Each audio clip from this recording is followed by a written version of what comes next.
I'm going on my 23rd year of practicing law. And over those years, I've had a lot of cases.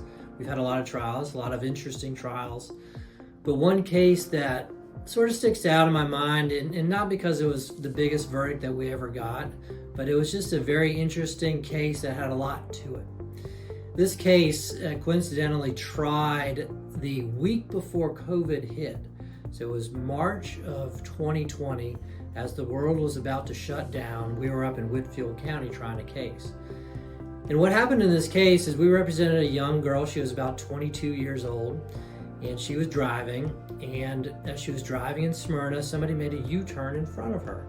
And when they made that U-turn in front of her, our client crashed into the back of the person who made that U-turn.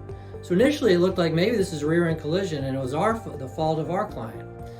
But as we learned, as we got into the case, that the person who made the U-turn, she was a very sweet lady, older lady, and she had done a couple of things over the years that made it somewhat unsafe for her to be driving.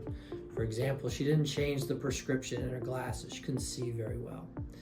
The other thing is she was down visiting family in Smyrna and she wasn't familiar with the area. And she got somewhat lost and that's why she made that U-turn.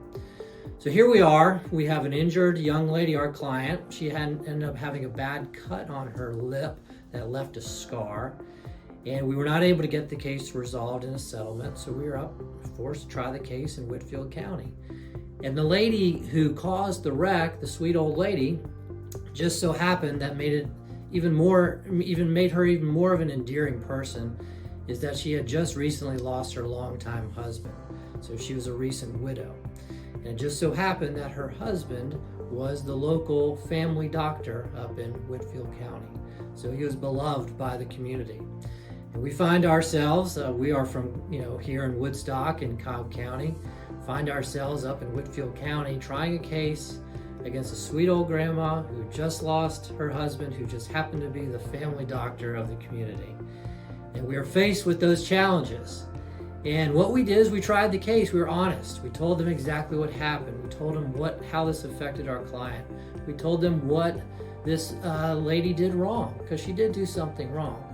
And the jury, despite all being from that county, because that's where you have to be when you're on a jury in a case like that, is they heard what we presented and they respected what we did and they ruled for us. And they gave us a very reasonable verdict that helped out our client. And we were very proud of it. So it wasn't the biggest case that we've ever had in our careers, but it was one that was very meaningful.